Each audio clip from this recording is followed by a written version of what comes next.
ya ka go ya ka go trade am for atana bo bo mo bo shipon bo boji bo faji bo chete bo mari sama che kwa shi paka no bo ba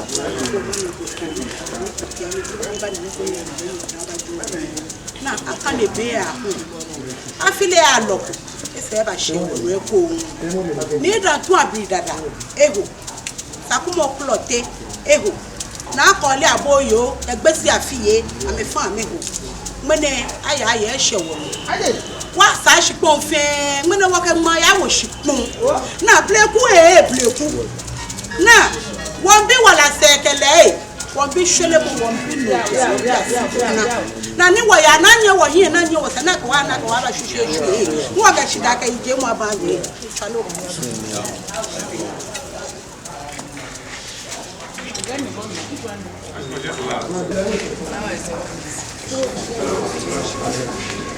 Abo wa si bongo wale ma wo kwa ko ma wo si bongo wale ma wo kwa ko ma wo wa si bongo wale ma wo kwa ko ma wo wa si bongo wale ma wo kwa ko ma wo wa si bongo wale ma wo kwa ko ma wo wa si bongo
Abo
Wasi bombo. Wasi bombo. Pale mawa kwa mawa. Wasi bombo. Pale mawa kwa mawa. Wasi bombo. Pale mawa kwa mawa. Wasi bombo. Wasi bombo. Ago. Wasi bombo. Pale mawa kwa mawa. Wasi bombo. Pale mawa kwa mawa. Wasi bombo. Pale mawa kwa mawa. Wasi bombo.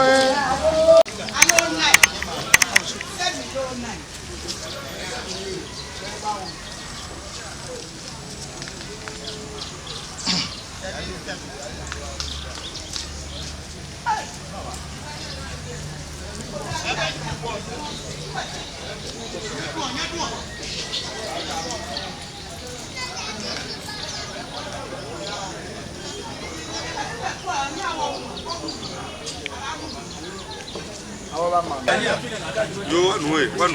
I don't know if I could go on you. Semina.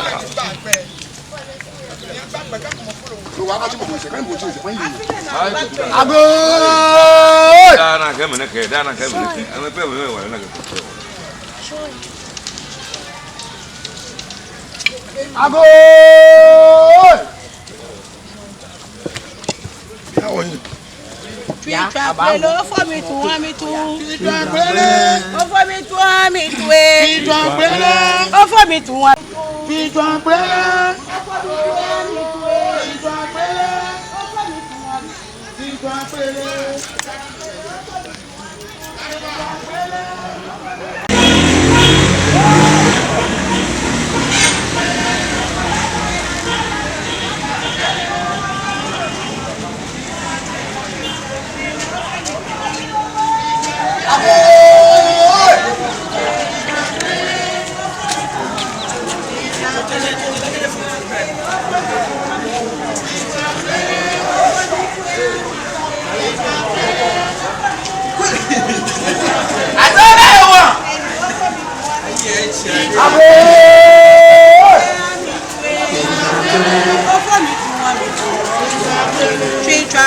Ó fọ́ mi tún wá mi tún. Ó fọ́ mi tún ẹ á mi tún ẹ.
Ìtàn pẹ́lẹ́. Ìtàn pẹ́lẹ́.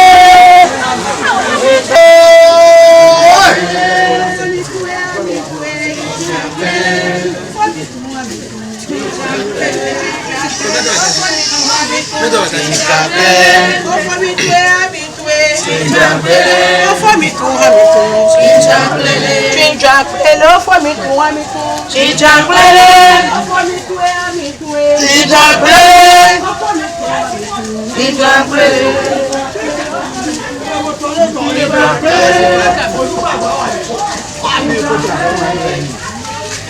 Chinja plele. Ah, baru kali.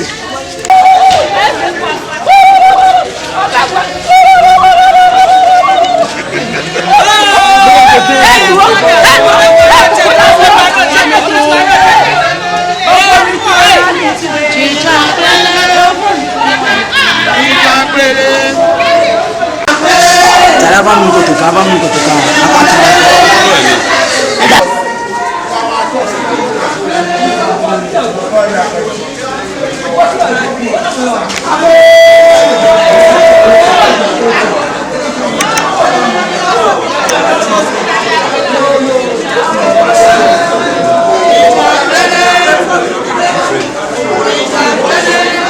Allo mete wo cheji bo bana ka sano duba. Yesabi.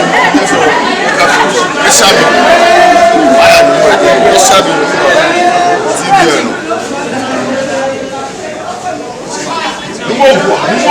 Nugo. Boa sake. Boa.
Sako nishedana timamu boba sulu nda ndu kwa nyinse juli alibaya anakono pake ke mali ni kwa watu je kwa kufa umebena kuna sana wa mole buku one ake dimu na binyepe meradon agene jamie shodi leshe baro que fui sente de Huawei aqui mamu mas só tirei a mão assim mas me quer na ya ushko na ma mene kama ushko na ma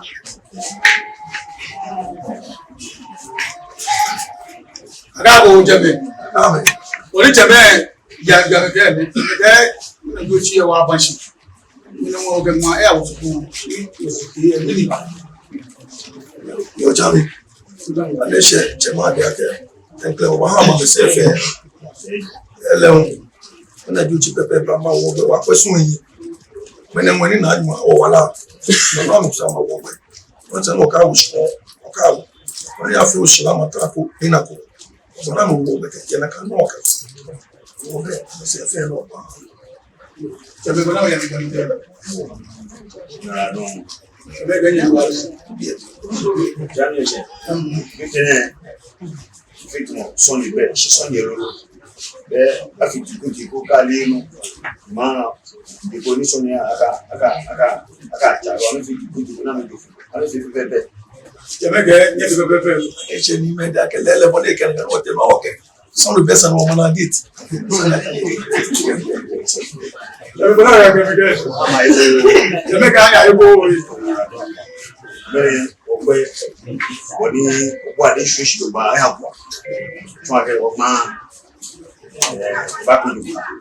Wa so ya ke ni choses c'est que on est joué non. Là donc wa wo Chebe ge wa yi fi wa don wa wa yi. O ko se la bo je tun. Jami Jamu Dani aiko baba take boni efemo ka kusumie madumo ji frache shomuni ni ganshona adishigele de monteni odime bashaya wasutu alwa shiku ko nifu bajipacha ko ganshona kemene Aba shisho chile wana kana ushpon de apa bake acha to fimo baba be promo be loko ni ke o fimo be don yake nga oni wani ana na sho ma abelu na kwase ke apo ifo manje on a vu que on fait là bon que on sous alors c'est que imagine na do va bien les nous do va bien pour les choses do va bien bon il me quand on va me dire oh à que vous fiam il peut côté à que on dit à que on a fait à que mais tu connais au film donc on change Agago ni me kana mi. Oni chebe ya mi ke ni. Ame ga mo no nu aga mo nu. Ake atwa ade. Ayi ju. Atwa ala la fe ko ka shi be ni. Aba fa ma. O mo ko na aga o to de alo to ala na go ba bi bo tu na go ba bi. Ni to abe mo nya ba. Wa wo yi o ti fe ni ma mo na mo. Okay. Wako ame na majaya ya elimu pia mole nyingine wakati mmoja yeye amenye besaka ndio kwa uno muda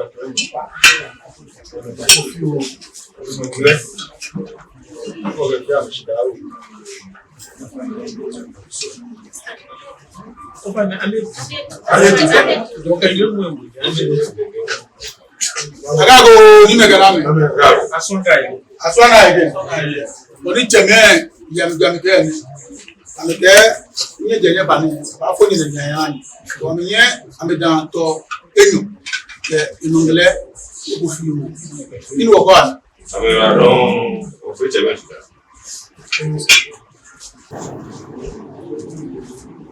Ganye hin. Yo. Okay. E papa kukla beni e fun petele.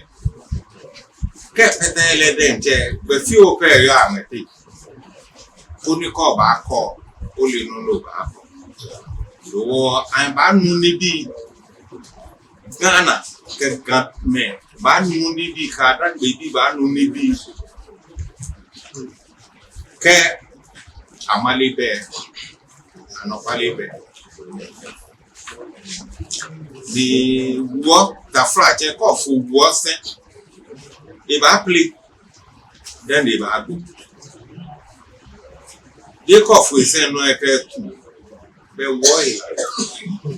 See one year he wale cough if I play no war I make back I may ban more money be so ya me tu ke mi anwe akeko ba futu sino na ka ba futu ni je no diga je ga yin ya dinu simo e papa no diga yin ya kenyen kwe tv enyen kwe radio etu kenyen ba na akashi ni ka fi emi no wonu when I dig with an eme o me press conference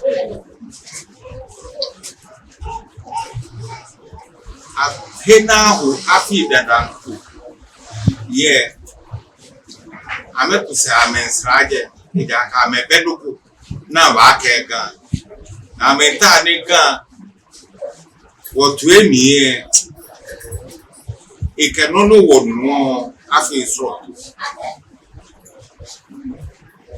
kenye babu tie wote me ko me wo ba ni woketo boxing na no boxing ekwe 12 rounds ekwe 6 rounds ekwe 10 rounds no ka ke na aya 12 rounds ni first round no unokumo no ogru ring oyi mami aka wini eso 11 rounds na baya bega mo nye shiati woye kote baba o kede ipa kede magistrate supreme kage pa no ni ba shefa o kage ete fun wa si lona keye here den ke ni echichi loni ate bimo wo te bimo jeje ke no ni ye lo no shi no no wo bi o le kan ha wo bi disi chile no e ka ke shi chile no e ka ke shi na ba kenklen dan le ba ha e kenklen rule ke no ne ke fe se akele ake bie ke bie ni di lache lawyer ke pianfu e ke te kutu ke pian lawyer ke pianfu e akela ke ni te kutu e a gazette le ni to ake mini keji ake bokun e no lo oyi ye naka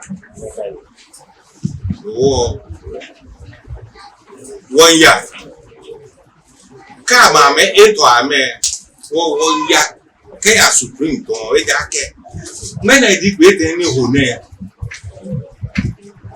ame here judgment e ko me high court judgment e ko me eje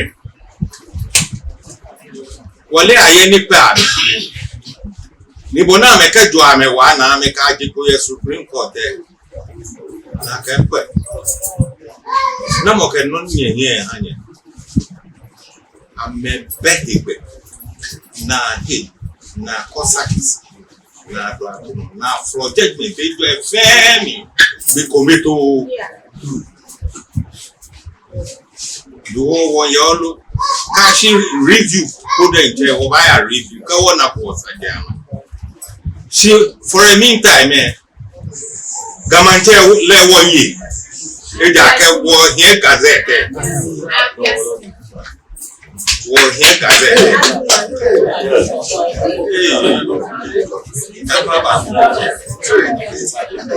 Yaba boni mfeni ni. Ndowo noni woyo kena gramet keka langbi keka na bi fe kan ni di capitale e jokemba ni noni wo ba te tomo boni ni tonye ye wo bomode ni mlai bibi ka gui ni pete madumo wo fe wo bomode wo yino eja ke ko pe na ni sete atonje eke e han ri iba kan wo pa inegbe ni ke baba hun e adi esun je gbawi eja ke ale gbawi ake iye ri su lo mo fe mo apo e leye hinu ona fi ni woko manye aje hun wo ni woko manye agbena ni gan aye ni ncho manye aba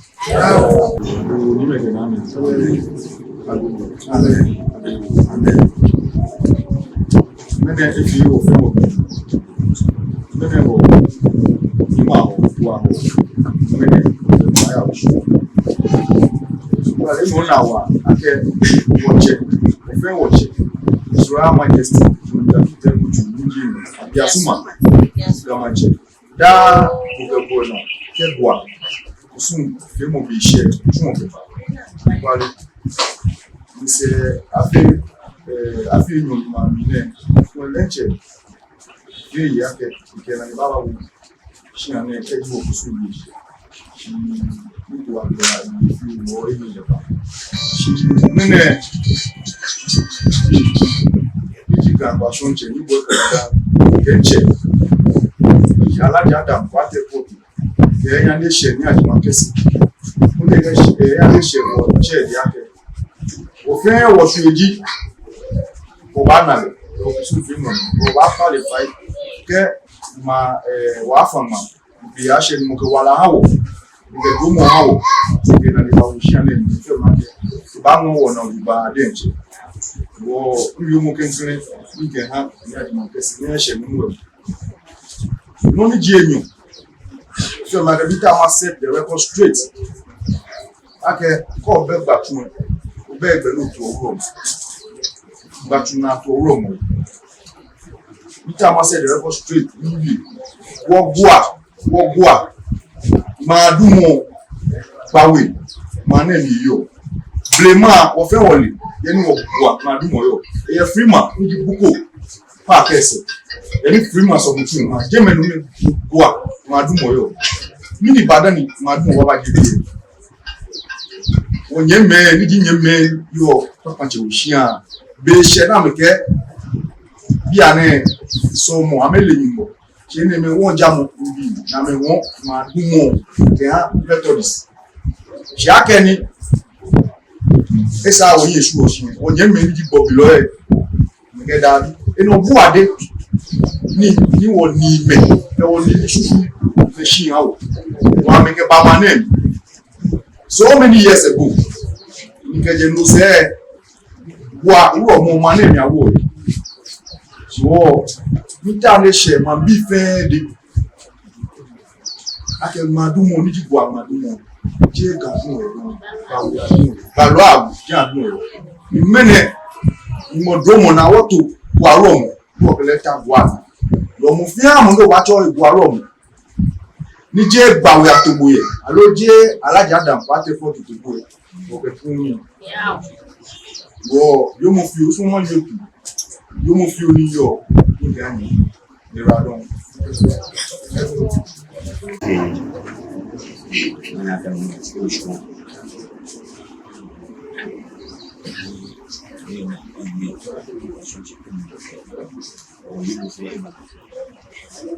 aga bone so ashi ema tisho abashi ada shi ye macho wen ashi osumana waidi na mo ni no filme você que não é a caixa que é o laço lo fiamo na sole mo que fata mo ai boa kuni jita ni ka wo ni mo tram ona no kwa kan lebe ya mo te aja ji dana fama dalo se dáa ji ku abagba kon àwọn le ake kon ba mo agabe ife o fin o mo ni